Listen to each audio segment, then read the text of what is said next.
Heroes Reborn, Episode 3, Under the Mask.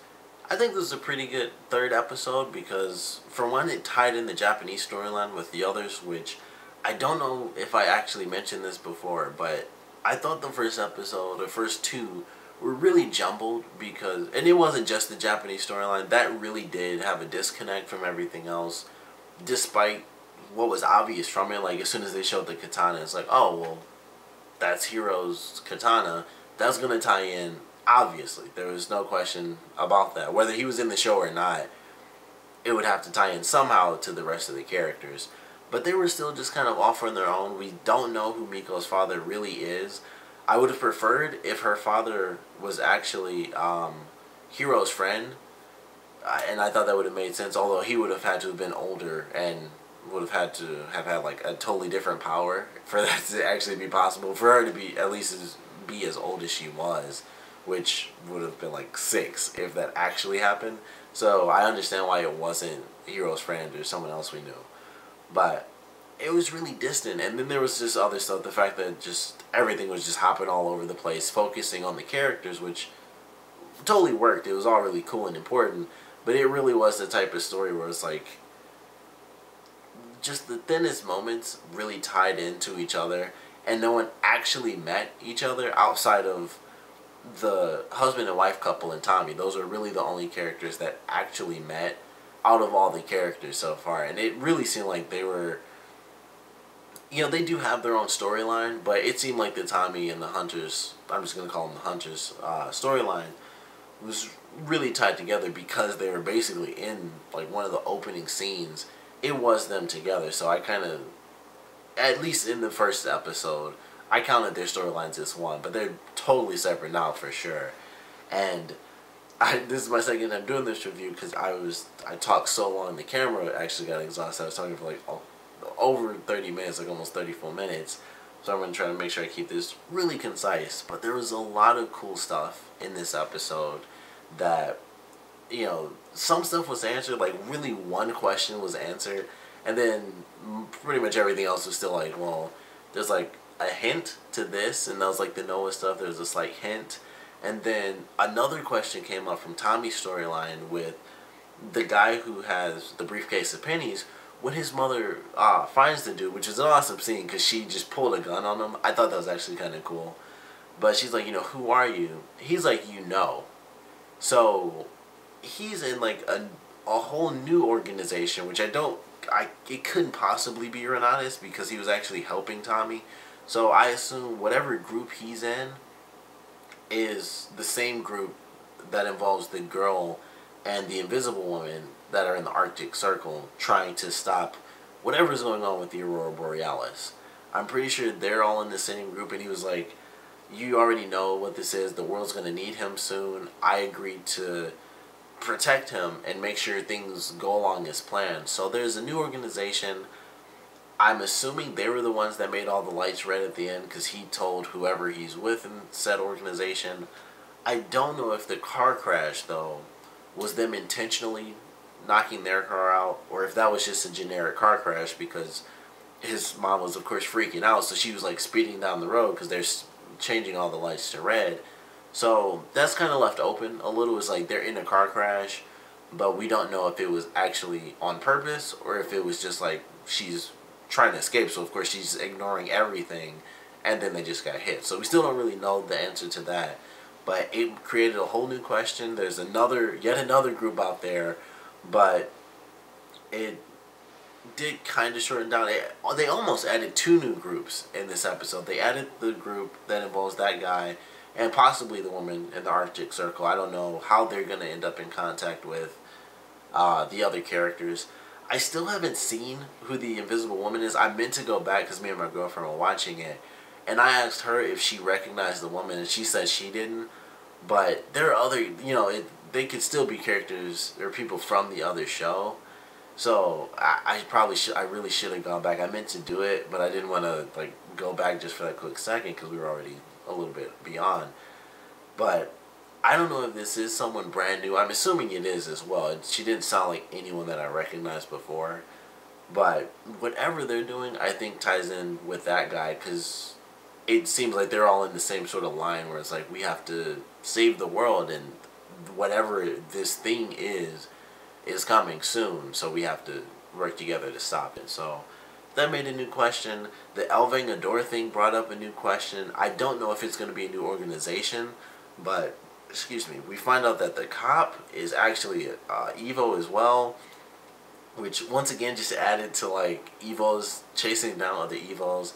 Don't know if he's connected to Renautas or if it's another group, or maybe he was connected with Renautas and then after things went down like June 13th, it was like, alright, well, I'm kind of out of it or whatever. He just ended up becoming a cop, and then the El Vengador thing started up, and that's when he started tracking him down. Or maybe vice versa, the El Vengador thing started before, and then Renautas sent him there to try to capture this guy, which is stupid. I mean, obviously, he was just helping people, but it's just, it's so crazy how the world is in this show. Like that's how it would be in real life where people are scared. But in this, it really is like Evos are just flat out hunted. There is no maybe, maybe not thing. It's just like anyone who's an Evo is instantaneously killed or, you know, captured because they just assume they're going to just like go nuts and start killing people. So that's one of the things I like about this, is that there is no some people, like even when they show stuff on like the TV shows or they have it playing in the radio stations or on the radio stations, it's only either they're talking about June 13th. They talked about Claire in this episode when the husband and wife were in the car. I couldn't make out all the dialogue, but the guy mentioned like, you know, and she dropped, you know, just plopped right on the ground jumping off a Ferris wheel or something. That was Claire mentioning that they were talking about her. So I thought that was kind of cool. But it's either just informational or it's about how people are scared of the Evos. It's never like, well, I think the Evos can still be good. It's either they're bad or they're just talking about June 13th. And those are really the only two things you ever actually hear, which is kind of cool. It just shows how much fear is there. There is no, media-wise at least, there aren't any people that are like, the Evos can totally be fine. Like, everyone just assumed Suresh was the one that did it. I guess Renautas, now that we've kind of met our main villain, you know, the CEO of Renautas, I guess it was them that was blaming Suresh. I don't know why they chose him of all people, but they blamed it on Suresh for whatever reason. So that was something. But like I said, the cop, I don't know if he's with Renautas or what, but that really surprised me. Like, he goes in, even the scene beforehand, when he throws the woman out the window and stuff, that was a cool scene, because I thought for sure, I'm like, he just killed this woman, but she can fly, and he tagged her, and he was smart about it. But that was a cool scene. I can't think of the guy's name, so I'm just going to call him El Vengador. But he gets saved by the priest, which is super awesome. Or I guess the father, because whatever religion, I don't know the difference, honestly. What the titles are supposed to be. But that was a cool scene. I didn't know that he could grab other people and turn them into smoke, so I actually liked that. I thought that was really cool. But he saves him. You know, he saves those people at the end, and then he's fighting the cop. I'm like, all right, he got the drop on him. He's beating this guy up, and then as soon as he blocked one hand, and whenever someone blocks a punch after they've taken like 3, and then they just say a sentence, it's like, this is about to turn on you. And as soon as he did that, I was like, he has superpowers. And then he just busts out superpowers. He's punching him and kicking him. He slams him into the table. He throws him through the wall.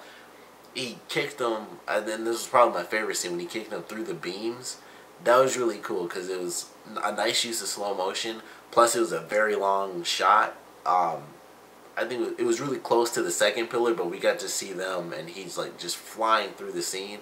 I thought that looked really cool. And I was like, man, that came out of nowhere. This guy has superpowers, but he wants to kill Evos. And that makes it even crazier, because if he's not tied to Renautas, then he's just a guy who's an Evo that hates other Evos, which I guess that's probably what the husband is going to end up becoming. But, I mean, we've already seen that guy is very in between, because even in the first episode, he didn't want to kill Tommy because he was just a kid. But his wife is the one who really wants to take things on. But this cop, he's got powers. He's either with an organization or he's not. Either way, he wants to take out this Underground Railroad for the other Evos because he's a dick, I guess. I don't know. So I'm sure we'll get answers to that. It was very cool. Crazy ending, too, where he had to jump out the window and then like limp away across the street, which I don't think he should have survived jumping through that window because he was like 2 stories up. And I know he was limping, so like maybe he broke his leg or something, but they should have been more than that. They didn't do like the TV thing where they show like, oh, he landed on garbage or he landed on a bunch of boxes and he got hurt, but he at least had a cushion. It was just like we saw the window thing, which looked really cool.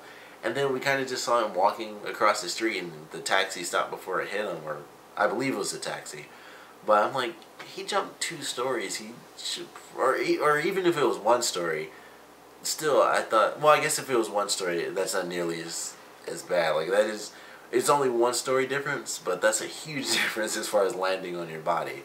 So I guess if it was actually 1 story, it does make sense that he could live, because that would only be like a 15 to 20 foot drop, and that's why he'd be limping, even though the limping thing would probably simply come from getting slammed into a table or thrown sideways through a wall or getting kicked sideways, because I believe he was on the ground and he got kicked basically up into the air, which I always love that stuff when they do that in TV shows.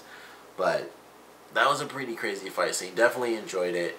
I'm sure in the next episode is where his nephew will figure out the whole elving the door thing. That was basically in the trailer, but that could have been for a different episode as well. I don't really know, but definitely loved it. I thought it was pretty cool. Excited for how his story continues and also how things advance for him once he discovers that his nephew has powers and stuff like that, and just how he helps his nephew and how he ends up helping other people, because he might run into the people he saved because they go to the father, so they'll probably just end up running into him again at the garage anyway, so you know, who knows. But that was definitely cool. The stuff with Noah was pretty sweet in this episode. He has to you know, the guy gets shot, so he goes in to help him, like, alright, we'll, you know, take you to have someone look at your wound and patch you up and everything. Then we get a little bit of info. We see the stuff with Molly. We find out that Hero was involved when they were at, or on June 13th when he was in the morgue. Hero was there as well, and they had some conversation. And we also see a dead blonde girl who I really highly doubt is going to end up being Claire, because I don't remember the specifics for her character. My girlfriend mentioned that she had to be decapitated, but I think what they had to do was stab her in like this very specific spot, like right in the back of her head, to officially kill her. And even if they took the glass out, then she would just heal up. I'm pretty sure that's how that was, because I think that happened in an episode after Peter took her powers. It was always the same thing, or some people may have had different, you know, specifics to how they could die if they had healing abilities, but I'm pretty sure that's what it was. It was like you had to get stabbed in a very specific part of the back of your head to officially die, and even if that was pulled out, you would end up healing again, even if it was left in there for a long time. So I'm almost 100% sure that that's not her. She'll be in here somewhere, like maybe 1 episode, but it'll be like, oh yeah, what a shock, she's, you know, she's still alive. So I think that's how that's gonna play out, but you never know. I'm assuming right now it's just some random blonde girl, but it was still a cool scene.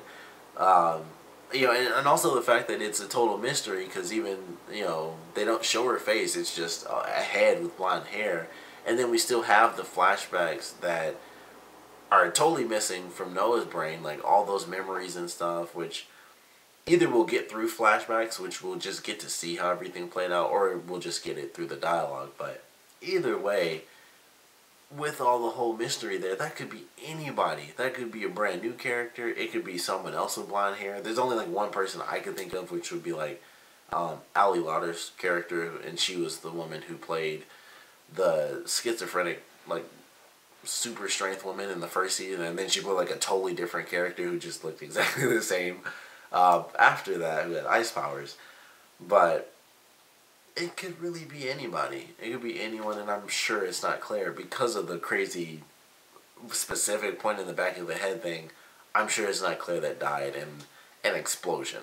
So I think it could be anyone. It could even be her mother, if her mother is even still alive. I really can't remember who's alive or dead in this show right now. But her mother had blonde hair. I remember that when she came in with fire powers. So her mother had blonde hair. It could have been her if she was there or whatever. But that was really cool. We got to see that Molly was there with Noah. And then when they go to rescue her, whatever the heck happened, she preferred to leave him, like, even though they were there to save her and they were in Renautas, she was like, I'm not going anywhere with you, and it's too risky to go with you right now compared to the villains, who she, of course, ran directly into. So that just makes me more excited to figure out what the heck is happening. So Hero, who I hope we get this soon, where we see Hero, but I feel like we aren't going to get that for like another 3 or 4 episodes, because I don't think Hero's going to be the one to back away from the answers. He's not going to, I doubt it. I highly doubt he's going to try to kill him like Renee did. He probably won't run like Molly. He's going to open that door, and it was in the trailer, so hopefully it's in the next episode. But he's going to, Hero's going to open the door. He's going to be like, hey. And he's going to give him, like, all the answers, and we'll find out everything that happened, like, in the next episode. But that's kind of why I think we won't see Hero for, like, 4 or 5 more episodes, because he'll give us all the answers, like, right away. But depending on what they wrote for the show, it could still be hugely insane, even with the answers. Like, holy crap, like, why? Because there's the mystery of what happened, and I guess if we know what happened, it'll be easy to figure out why. And even now, my guess is that it was just so horrible. But it's like, what was so horrible? Like, did he actually do it is the big question. Like, how was he involved? So I think once we get Hero, it'll be like, here's every answer. And I'm fine with that. But that's kind of why I think we won't get it too soon. But I hope we do. I really enjoyed that, though. Of course, the whole Renautas thing was really awesome. The stuff with Miko and Ren officially being in Renautas, and that led to us seeing our main villain. And I can't think of her name. I believe her last name was like Kravid or Kavid. So we get to meet her. We get to meet her right-hand man, who actually has superpowers. And he's the human version of a Hydra, which was awesome. And, his arm gets chopped off. And as soon as that happened, I thought his power was that basically if he had a wound, it would instantly cauterize so that he couldn't bleed out and die. And then, of course, his arm healed back. And I was like, that's way cooler than my simple-minded power. But that was really sweet. I like that. And his hand grows back. And I don't remember his name, but I do remember that it said Prime when they showed him. And I was like, why does it say Prime? I honestly thought it had something weird to do with Prime Attack. And I was like, I don't know why they put that there. And then, of course, as soon as the clone started growing from the arm, I was like, oh, that's why it said Prime. Because this is going to say, I thought it was going to say Sub. But that's because I watched Ninja Turtles and there's like Prime and then Sub Prime. So I thought it was going to say Sub, which is just a nerdy Ninja Turtles thing. But I enjoyed that. I thought it was really cool. I like the character too. He had the skills. He beat up Miko in like 3 moves. He did a cool spin. It was like boom, boom, and he took her down. They know that it's Hiro Nakamura's katana, so they know about Hiro. And with Hiro still being alive, that's what makes me wonder so much. How did his katana get from his hands to being locked up in this floorboard? Like, how did he meet this guy who's totally random? I don't remember this guy being in the original series, so, Miko's father, I mean. So, I don't really know how they got there. It's just like, it just happened. So, questions there and stuff. But I like the villain. I thought he was really cool as a right-hand man. Once again, cool superpowers. Something my girlfriend mentioned, because she hates when people make clones, but they have the clothes still. I thought that was totally fine, but the one thing they did that does contradict it a little bit is that when his hand gets chopped off, it has his watch on it. And his hand regrows with nothing on it, and he has to ask his clone for the watch. But when the chopped off arm with the watch on it regrows, it has all of the clothes on. So it's like, well, how come his arm couldn't regrow with the watch on it, but literally an entire body could grow from the arm and have all the clothes? That, I think, contradicts it, because I think you can only do one or the other. Because if the clone can grow back from the arm with clothes on, then the arm can grow back from his body and have the watch on, as far as I'm concerned. So, she looked at it as, she just hates that they have clothes in general, because it should only be the body. But for me, I was like, it stood out more that I feel like they contradicted themselves with the way that they did it. But it doesn't even matter to me. It was just cool. So I enjoyed that. like I said, I'm really glad that the stuff with Miko and Ren does officially tie in now with the story. That was one of the biggest issues, is that it just was so separated. And it was like that in the original series with Hiro and his friend. It was definitely like that for sure. But I think it feels so different now because we know what Heroes is. It's not, it's the beginning of this version, but it's not the beginning of Heroes. So when it didn't tie in from the beginning, it did make it seem really weird. And it was also such a different story too. It wasn't even like, oh, this, I mean, it does involve Renautas, but it really was just like this random girl was just by herself and her father was just gone, and that was it. And so it was, the question was still there, like how long was she there and by herself and stuff, and all the, all these other weird things. And we get a hint that her father may have had superpowers, and that she might actually just be a creation of her father, because the guy mentions like, are you like your father or are you just his greatest work? So she might not even actually exist, and she might be a game character, and that might be why that's like that, where he was able to take her from the game and make her real.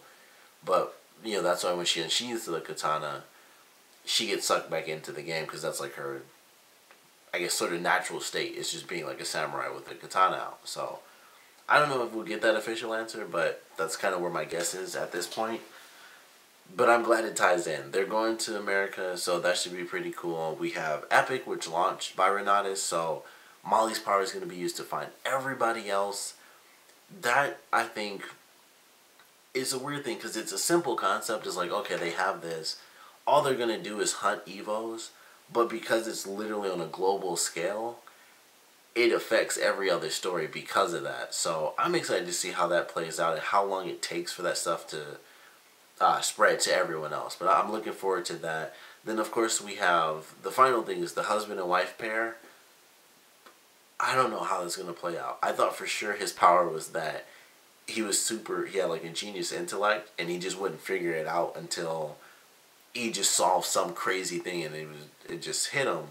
But it turns out he has like weird heat-based powers. It looked like he went nuclear. Like when they had that scene, it was definitely season 1 Heroes. Like the guy that they had to stop from blowing up and destroying all of New York. It was totally that. But he obviously didn't, based on the trailer for the next episode. It's like some weird version of heat powers. So I'm excited for that, because she's the crazy one. He's the one who doesn't want to kill anybody. And when she finds out, which we all know she will, that'll be a good episode, because she's going to have to make that decision. Like, do I kill my husband, who is now an Evo, or do I finally see that Evo are people or something? Like, it'll be interesting to see that. So I'm excited for it. We have, like I said, Epic launched. It was already taken like to the Arctic Circle, because they know whatever's going on. They have like huge sensor spikes with the Aurora Borealis stuff. So they're already going to be going after those two women. And then there's just this other organization looking after Tommy. There's possibly another one with the Cricket Cop and the whole El Vengador storyline. Then we have still the huge mystery with Noah and stuff. And now we have Miko and Ren heading to Meridian, Colorado, which is where the Renautas headquarters are. Who knows how that'll play out, because I'm still wondering how they're going to end up meeting the other characters in the show. But they, of course, will. I'm excited for it. I like this episode. Still just crazy. A lot of craziness, a lot of questions, and I just can't wait to get the answers. But I did enjoy this one, of course. I want to know what you guys thought about this episode, so please comment below. Let me know your favorite parts, least favorite parts, and I definitely want to know what you guys think about the husband now that he has superpowers, because I don't know what to think. Like, at first, when it was just like, oh, he has like heat powers, that was one thing, and then it was like almost the nuclear stuff.